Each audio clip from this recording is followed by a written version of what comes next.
Bien, vamos a empezar. Van entrando lentamente.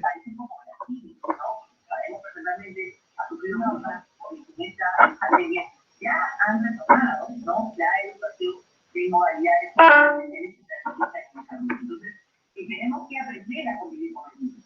Solamente para finalizar, creo que también es muy importante que todo este retorno a clases sea liderado por alguien. Porque hace un rato, por ejemplo, conversamos con el viceministro de Salud, y que sí, estamos conversando respecto a la vacunación, pero son absolutamente declaraciones abstractas, genéricas, no hay acciones concretas, no se habla de fechas, y el mismo ministro dice que no sé por lo que... Muy bien, entonces tienen ahí la actividad 19. Como ven, la fecha, el propuesta es que lo puedan resolver hoy día. Después de que termina esta videoconferencia, ustedes puedan dedicarse a completar, dado que sería el momento ideal, antes de que empiece otra clase, y lo puedan enviar en el transcurso del día, obviamente revisando que todo esté bien explicado. Es la propuesta, ojalá que lo puedan lograr.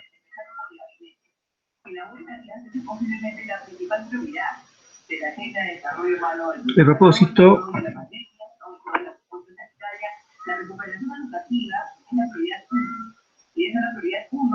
sí, el tema es: sustentamos una postura crítica ante el problema de la discriminación étnico-racial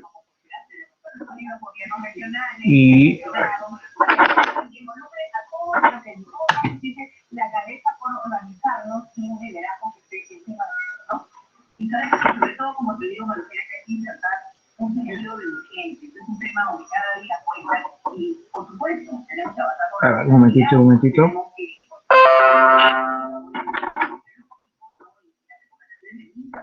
Pienso que sería muy útil también una mayor vocería de en este tema. Pienso que incluso ahí ha ido precisando, ¿no? Sustentamos una postura crítica al problema histórico respecto a la desigualdad y discriminación étnico-racial.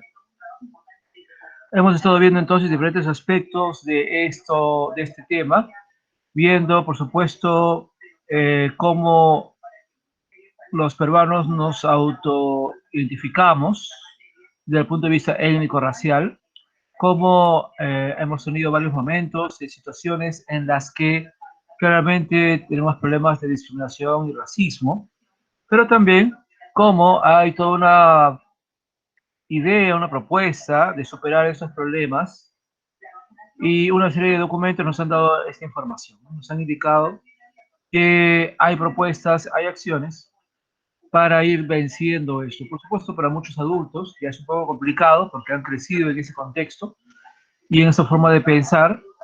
Sin embargo, ustedes que son jóvenes y que están en el proceso de formación, por supuesto, ustedes sí pueden ir superando, dándose cuenta que ese tipo de criterios, ese tipo de enseñanzas, ese tipo de prejuicios contra personas por el color de su piel, por su forma de hablar, por su forma de vestirse, son desde todo punto de vista falsos, y que además deben ser superados si es que realmente queremos ser una nación mejor, ¿no? Y bueno, todo lo que hemos visto este año con las elecciones nos da las pautas de que todavía nos falta bastante, ¿no? A pesar de que estamos ya, llevamos 200 años de independencia.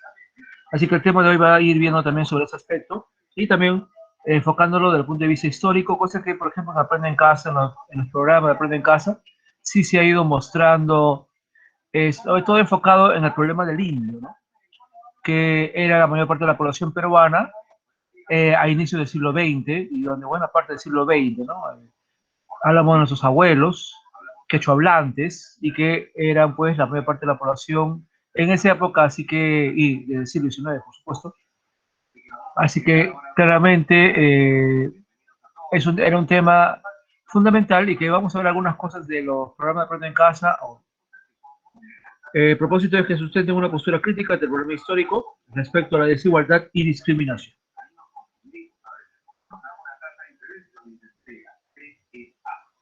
Y dice, el reto va a ser el que elaboren un texto argumentativo donde van a sustentar una posición crítica ante el problema histórico respecto a la desigualdad y discriminación étnico-racial. Entonces, todo lo que hemos estado leyendo en las sesiones anteriores deben ayudarlos, pueden ustedes volver luego a revisarlos, para tomar argumentos que van a explicar su punto de vista sobre el tema. Recuerden que un texto argumentativo es esencialmente de 3 partes, que deben ser bien claras, bien definidas. Un primer párrafo donde ustedes van a indicar su punto de vista. Un segundo o tercero o cuarto párrafo, se depende de ustedes, donde sustentan con argumentos ese punto de vista.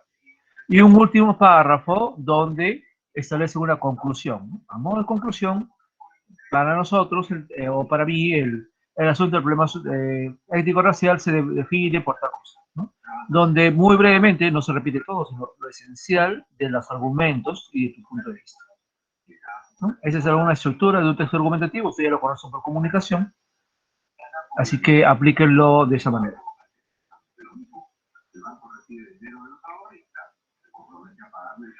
Bien, entonces el texto aquí nos indica que eso es algo que esto es un tema, un aspecto que deberían dialogar en familia, porque, como dice aquí, el racismo es un fenómeno social que tiene un componente ideológico e intersubjetivo.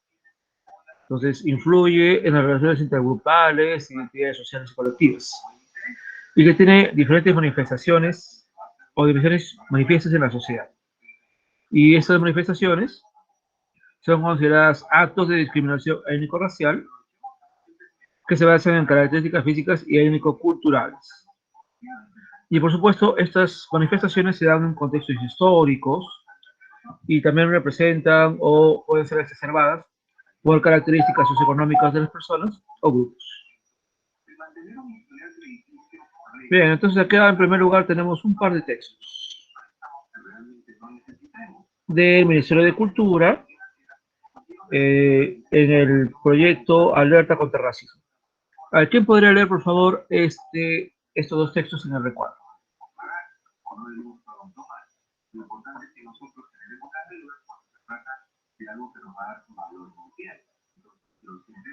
Bien, ya somos 17, muy bien. Por favor, ¿alguien que lea el texto? Yo puedo, profesor. Muy bien, por favor, léelo. Profesor, ¿puedes sacarme un poco, por favor? A ver, un ratito. Combinaremos por aquí. Un ratito.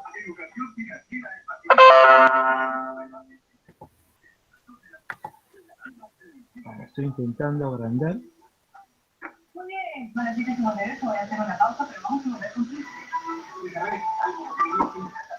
¿Cuál lo ves mejor? Sí, está bien, profesor. Okay. Ya, entonces. Es racismo si me refiero a una persona como cholo o negro, sin intención de insultarle o si le digo cariñosamente. Palabras como cholo o negro tienen una carga peyorativa histórica y han sido utilizadas a lo largo de los años de forma negativa como una manifestación de menosprecio hacia personas afrodescendientes, las pertenecientes a los pueblos indígenas, así como aquellos de origen o ascendencia andina o amazónica.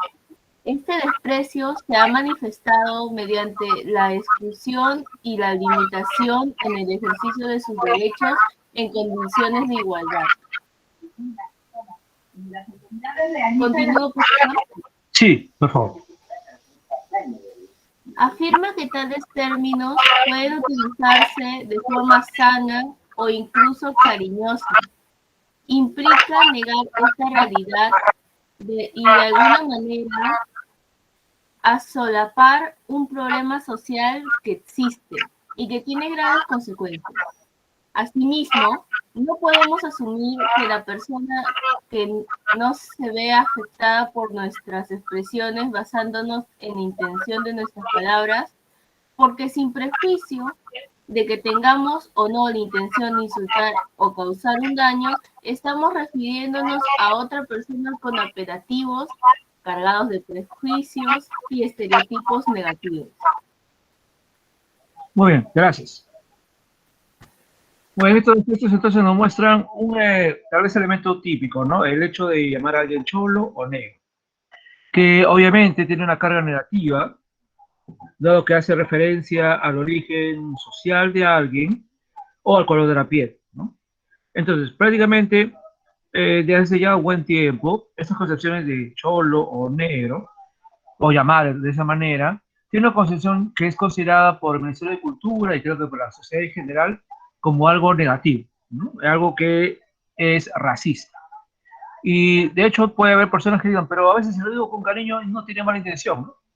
Ah, negrito, cholito, pero no, ¿no? El texto nos dice que sea con diminutivo o sea con de cualquier otra manera, ¿no?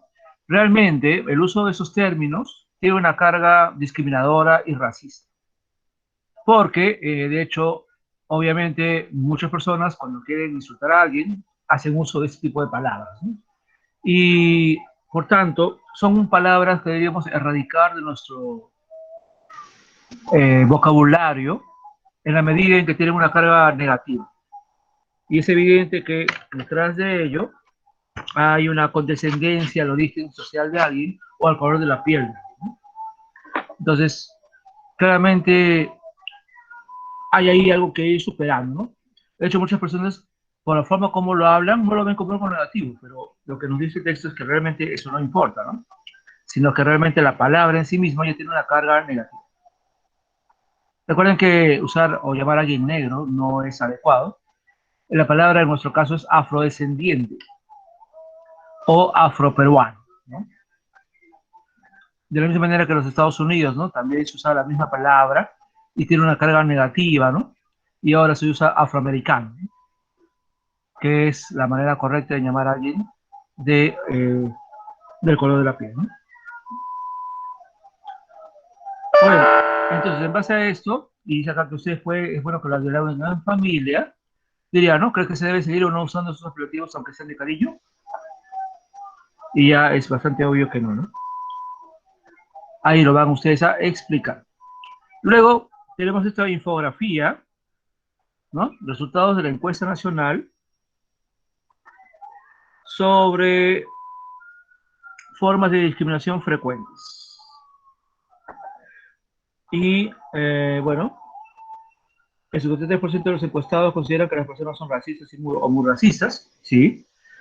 Aunque muchos cuando hablan de este tema en el Perú consideran que, Perú, que no hay tanto racismo, pero en la práctica, cuando se indican varias cosas, digamos que la respuesta parece ser todo lo contrario, ¿no? 28% no, se considera que esto es por el color de la piel, el 20% por los ingresos económicos, el 17% por los rasgos físicos. ¿Sí? Y mucho de eso tiene que ver con insultos. Solamente un 8% de peruanos se reconocería realmente racista, ¿no? Lo cual indicaría pues que muchos peruanos creen que no lo son, aunque en la práctica sí lo son, ¿no? El 9% de las personas han sido discriminadas en los últimos 12 meses. Bueno, esto obviamente fue cuando se aplicó la encuesta, pero indicaría que es algo común, ¿no? Lamentablemente, cuando hay un conflicto entre peruanos, lo primero que sale es el insulto racista, ¿no?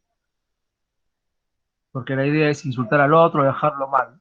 Entonces, una forma en que muchos peruanos quieren dejar mal a alguien es siempre anotando o el color de la piel o la situación socioeconómica, ¿no? Solamente para mencionar un ejemplo, ¿no? Muchos casos que se han conocido de personas que insultan a policías, ¿no?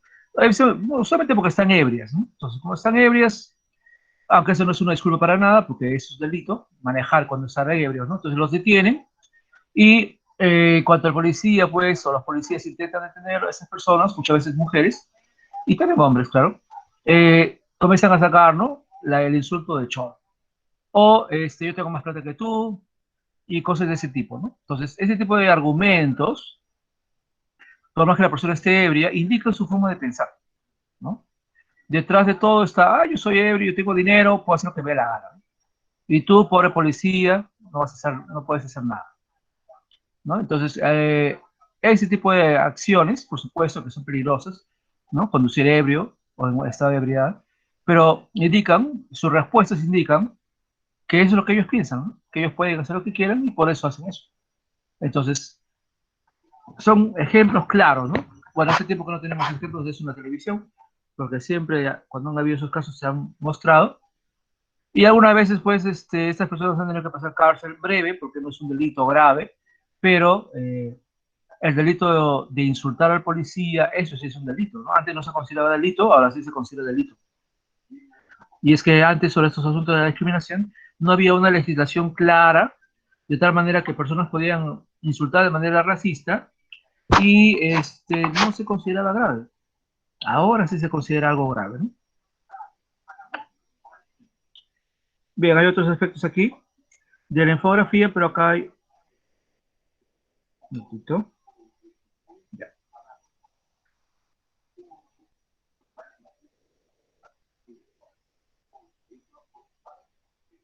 Tomando en cuenta entonces, perdón, acá hay otra infografía, 7 datos sobre el proyecto de ley de promoción de la diversidad cultural para la prevención y sanción del racismo y la discriminación étnico-racial. Entonces aquí también hay como parte una propuesta, ¿no? Para responder frente a este tipo de actos. Tomando en cuenta entonces las dos infografías, ustedes van a responder, ¿no? Desde tu punto de vista, ¿cómo crees que se puede erradicar la discriminación étnico-racial? Entonces, aquí es importante que ustedes den una propuesta bien pensada, no simplemente algo por compromiso, sino que, a ver, ¿cómo podremos hacer para vencer este problema? Recuerden que este problema es un problema muy antiguo, ¿no? Es, como decía un historiador y antropólogo, nuestra herencia colonial, ¿no? Es decir, somos racistas en gran parte porque venimos de un periodo colonial que también lo era. Y entre las cosas que pasó en la República es que las mismas ideas sobre el color de la piel se mantuvieron en la República, ¿no? Por tanto, por más que la República decía un cambio, ¿no? Todos somos ciudadanos, los indios no son ciudadanos, en la práctica, los que empezaron a gobernarnos, criollos y mestizos, no los veían capaces de participar en el gobierno de la República, ¿no? Y literalmente los fueron marginando poco a poco. Entonces, recién el cambio de esa forma de pensar se ha comenzado a dar en el siglo XX, ¿no? En la medida en que hemos logrado estabilidad política, cosa que no había en el siglo XIX, y en la medida también en que las ideas de los derechos humanos han comenzado a llegar, y por supuesto también la educación ha tenido un mayor desarrollo, ¿no? Entonces, el ser conscientes de que todos somos ciudadanos, todos somos iguales ante la ley, eso estaba en el papel desde el principio, por supuesto, pero en la práctica recién se ha comenzado a realmente tomar en cuenta en el siglo XX, ¿no?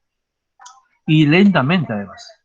Entonces, erradicar la discriminación étnico-racial, por supuesto, va a tomar muchas generaciones, ¿no? Como dije, muchos adultos ya es un poco complicado, ¿no? Les puedes explicar, pero ellos ya han sido educados de una manera, ¿no? Y obviamente dudo difícil, ¿no? Que cambien en su manera de pensar, porque para ellos sí, pues no hay razas y hay unos que son mejores que otros, y tal raza es tal, tal, tal cosa, y la otra es tal, tal, tal cosa, ¿no? Han aprendido eso y creen en eso, ¿no? Es igual como el machismo, ¿no? El machismo también está muy afrentado en nuestro ADN cultural, en la medida en que a veces en las familias eso se enseña y se ve, más que se enseña, se ve.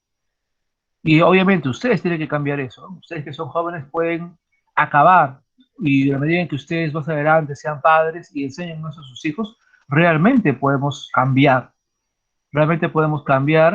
lentamente esa forma de pensar, porque eso no es algo que ya todo peruano va a ser siempre machista o va a ser siempre racista, no, es una cuestión cultural. Y la gente joven como ustedes y los niños son los que pueden cambiar eso a la medida en que se den cuenta que eso está mal y hagan todo lo contrario, ¿no? Entonces, claramente, es algo que se tiene que hacer. Pero ¿qué haríamos ahora? Y esa es la pregunta, ¿no? Del 5.1. ¿Qué se puede hacer para ir a erradicar esa forma de pensar discriminadora desde el punto de vista étnico-racial? Así que, por favor, analicen, piensen, reflexionen, investiguen y hagan una propuesta interesante. Luego de esto hay 3 textos, ¿ya? y ustedes van a completar este cuadro, ¿ya? Indicando los aportes de cada uno y sus conclusiones. Esto ya nos da un poco el planteamiento histórico sobre el problema, ¿ya? Y al final se elabora el texto argumentativo, ¿ya? Y obviamente este espacio amarillo es la propuesta, pero obviamente ustedes pueden tomar un espacio mucho más grande, ¿ya? Para que se pueda explicar bien. Entonces vamos a ir viendo las fuentes de información, ¿ya?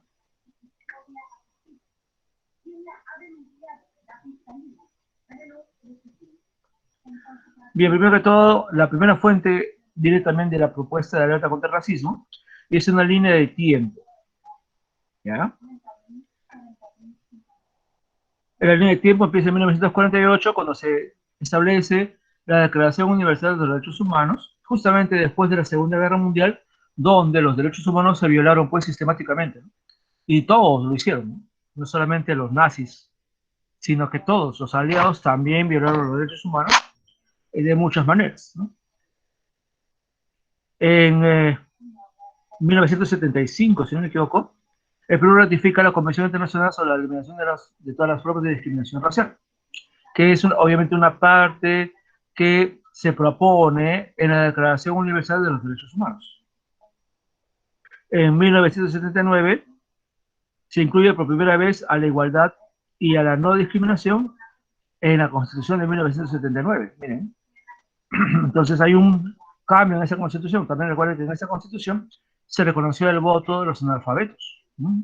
Cosa que durante un tiempo hubo en el Perú y luego se eliminó, y considerando que en esa época una buena parte de la población peruana todavía era analfabeta, era una manera de marginar a mucha población, casualmente quechohablante, ¿no?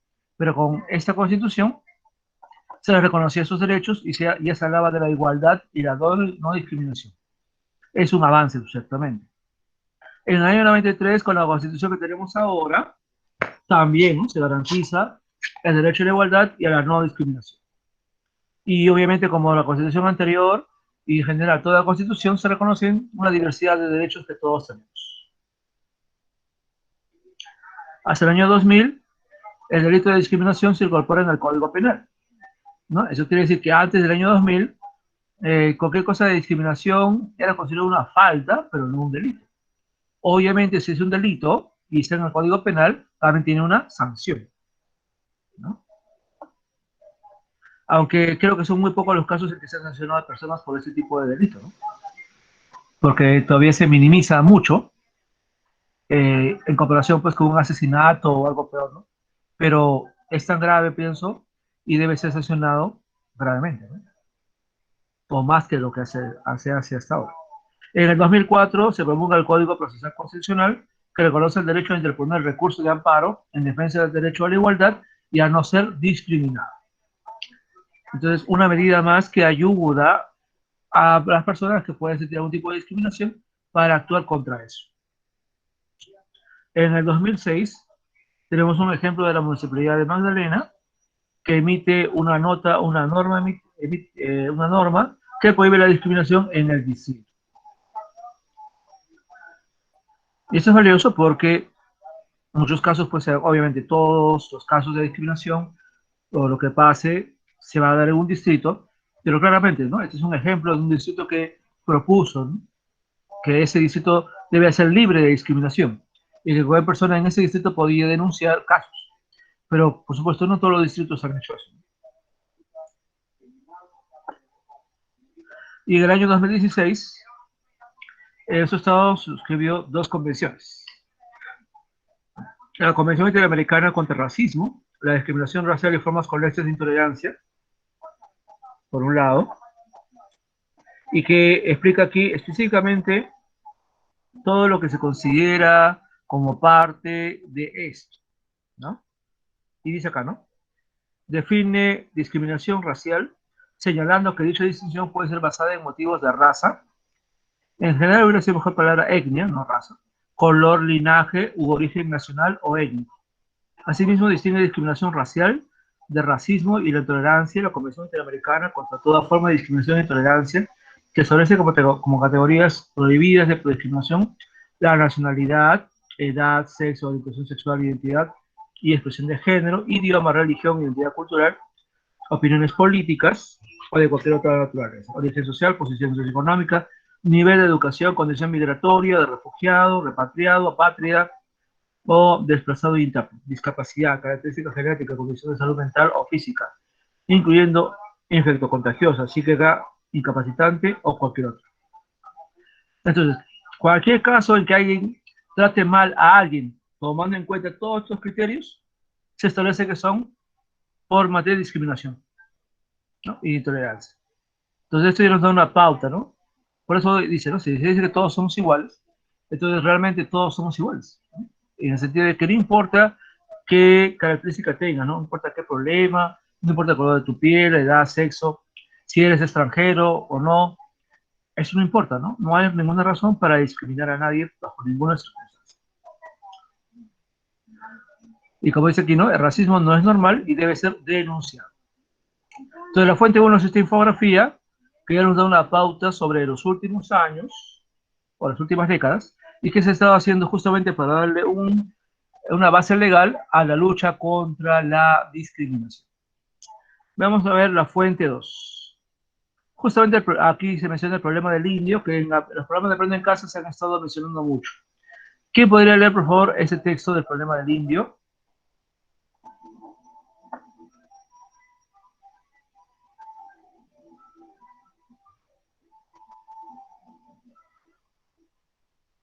A ver, por favor, alguien que lea el texto.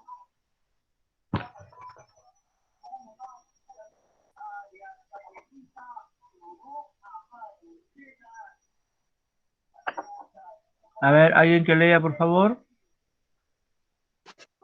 Yo, profesor. Ya, Daisy, gracias. Ya. Fuente de información 2. El problema del indio. Época republicana. La revolución de la independencia no constituyó, como se sabe, el movimiento indígena. La promovieron y usufructuaron los criollos y aún los españoles de las colonias, pero aprovechó el apoyo de la masa indígena. Además, algunos indios ilustrados como Pumacahua tuvieron en su gestación parte importante. El programa liberal de la revolución comprendía lógicamente de la redacción del indio, consecuencia automática de la aplicación de sus postulados igualitarios. Y sí, así entre los primeros actos de la República se contaron varias leyes y decretos favorables a los indios. Se ordenó el reparto de las tierras, la abolición de los trabajos gratuitos, pero no ha representado la revolución en el Perú el advenimiento de una nueva clase dirigente. Todas estas disposiciones solo quedaron escritas, faltas de gobernantes capaces de actuarlas. La aristocracia latifundista de la colonia, dueña del poder, conservó intactos sus derechos feudales sobre la tierra y por consiguiente sobre el indio. Todas las disposiciones aparentemente enderezadas a protegerlo no han podido nada contra la feudalidad subsistente hasta hoy. El virreinato parece menos culpable que la república. Al virreinato le corresponde originalmente toda la responsabilidad de la miseria y la depresión de los indios. Pero en este tiempo inquisitorial, una gran voz cristiana, la de Fray Bartolomé de las Casas, defendió vibrantemente a 9 indios contra los métodos brutales de los colonizadores. No ha habido en la República un defensor tan eficaz y tan porfiado de la raza aborigen, mientras que en el virreinato era un régimen medieval y extranjero. La República es formalmente un régimen peruano y liberal. Tiene, por consiguiente, la República deberes que no tenía el virreinato.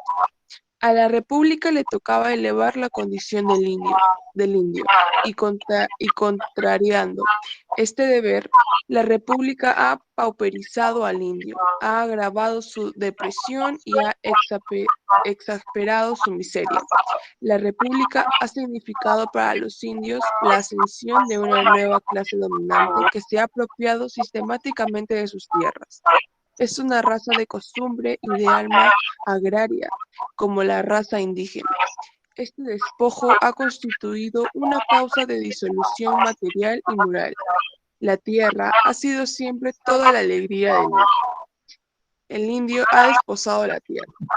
Siente que la vida viene de la tierra y vuelve a la tierra.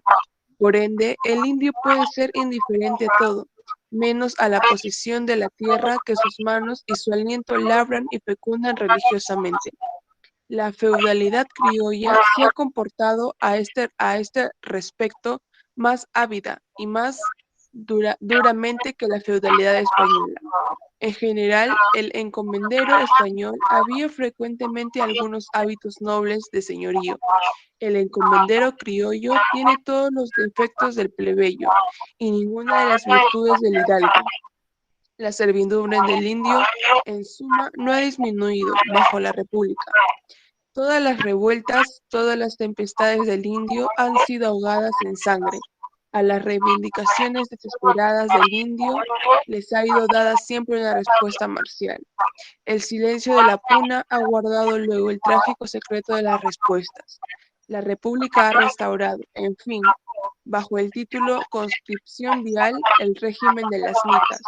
La República, además, es responsable de haber aletargado y debilitado las energías de la raza. La causa de la rendición del indio se convirtió bajo la República en una especulación demagógica de algunos caudillos. Los partidos criollos la inscriben a su programa. Disminuyeron así en los indios la voluntad de luchar por sus reivindicaciones. Muy bien, gracias, Daisy.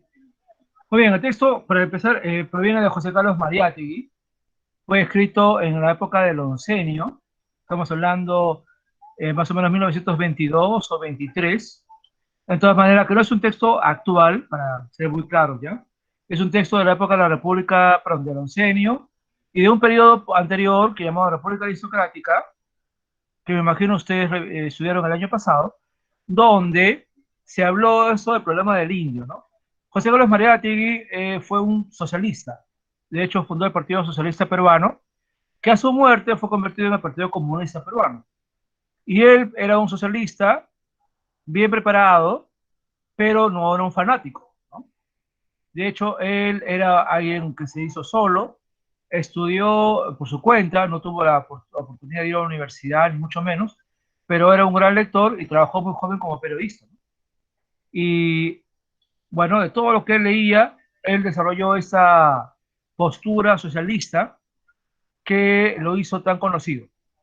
Y aquí él plantea su perspectiva acerca del problema del indio. Y para Mariátegui, obviamente estamos hablando, como dije, a los años 30 del siglo XX, ya hace casi un siglo.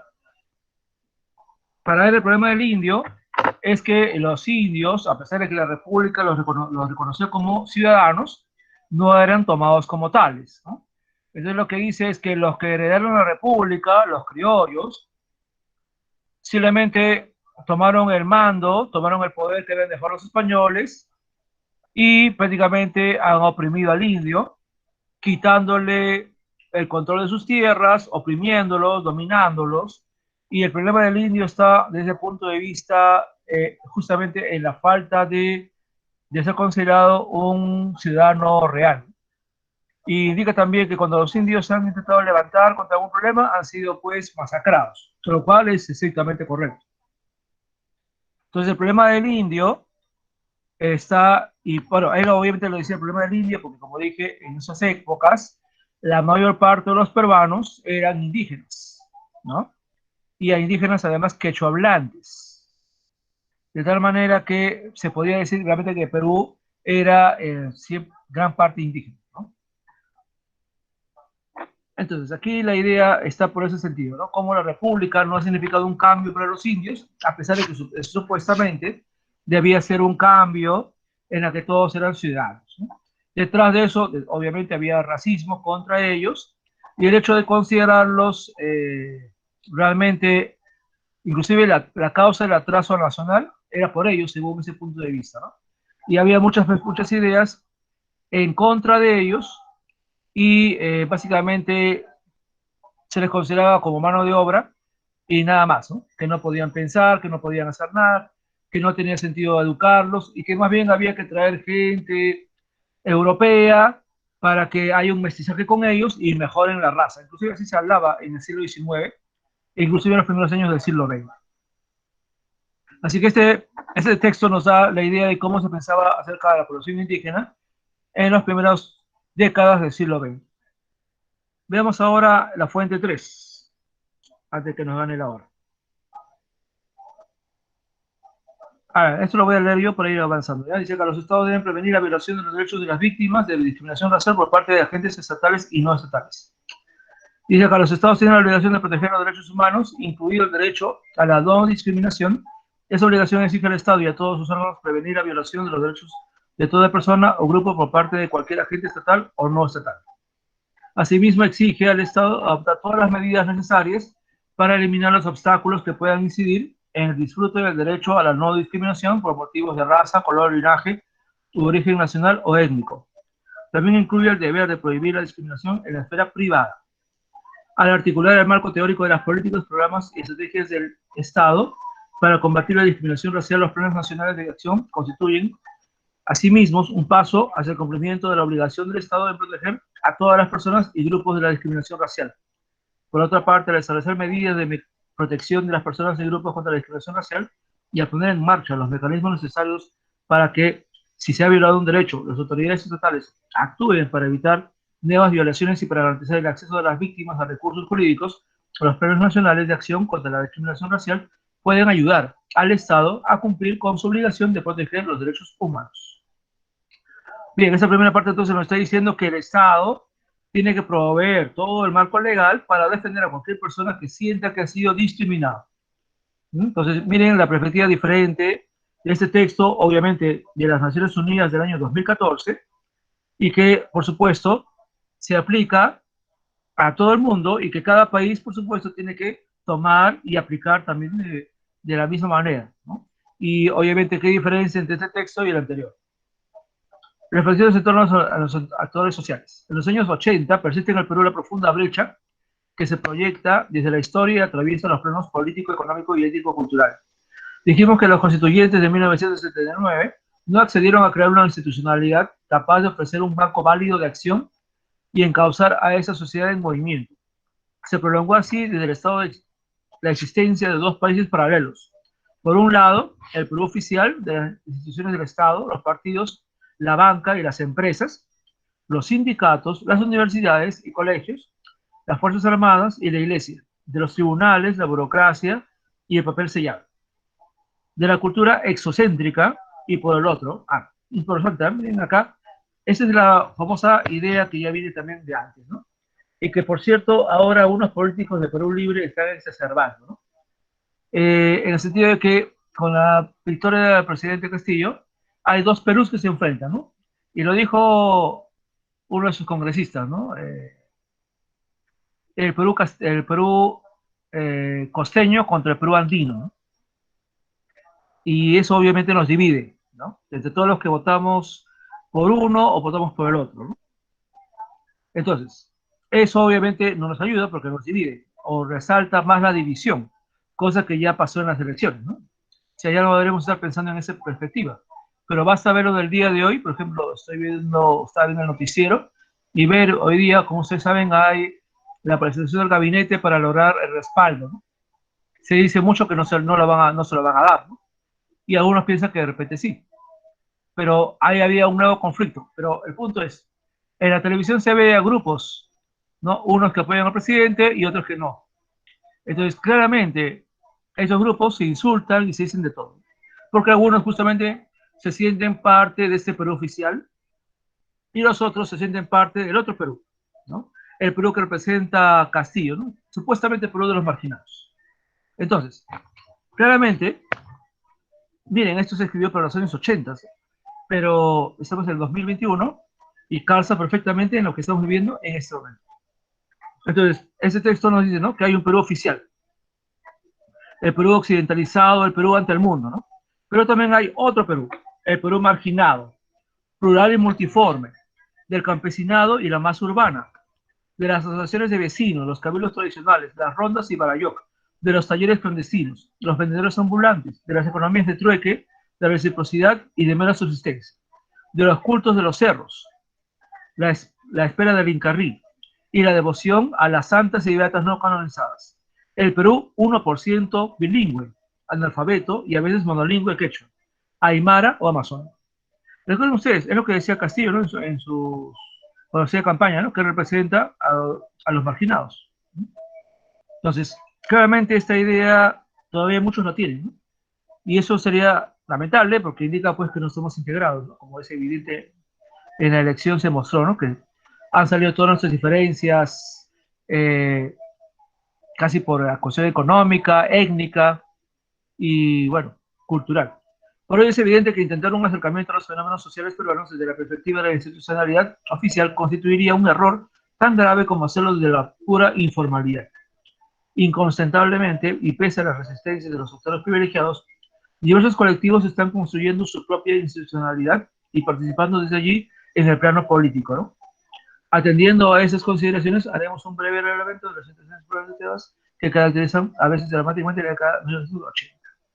Bueno, obviamente el texto sigue ahí, y en ese caso es un texto recuperable de 2021, ¿no? Bien, entonces, había aquí algo que yo quería indicar, esta parte, ¿no? Cultura exocéntrica, que mencionan acá. La cultura exocéntrica hace alusión a que muchos peruanos todavía de repente no se identifican con su propia cultura y que se identifican sobre todo con cosas que son foráneas, ¿no? Eso es cultura exocéntrica, ¿no? Entonces, tal vez el Perú oficial, que obviamente nos presenta al mundo un país globalizado, diverso, rico naturalmente, rico culturalmente, tiene mucho de cultura exocéntrica, ¿no?, mirando hacia afuera. En cambio, el Perú marginado es más bien por lo contrario, ¿no? Mira hacia adentro, ¿no?, hacia lo indígena y, como dije, ¿no?, todo aquello que sirvió en la campaña al presidente Castillo para llegar al poder, ¿no? Muy bien, entonces, este texto resalta diferencias, ¿no?, en esos dos Perúes que, bueno, de alguna manera ahorita seguimos enfrentados. Lamentablemente para muchos las elecciones todavía, bueno, ya acabaron, pero el conflicto continúa. Y bueno, ya saben que tienen que completar el cuadro y el texto, por favor, ¿no? No se vayan a olvidar el texto que tienen que completar. A ver, no sé si hay alguna duda. Ya estamos fuera de la hora. ¿Hay alguna duda? No, profesor. No. No, profesor. Gracias, Daisy. No, profesor, no hay ninguna. Bien, Jairo, gracias. Entonces no se olviden, tienen estas dos respuestas pequeñas al principio, el cuadro comparativo, ya, de los tres textos, y el texto argumentativo, ¿ya? Como es algo que hay que analizar bien, trabajanlo bien, y espero que en el transcurso del día de hoy lo puedan ir presentando, pero sin apuro. Lo importante es no hacerlo rápido, sino hacerlo bien, ¿ya? Bien, vamos a detener la grabación, y por la tarde se las estaré enviando por si acaso.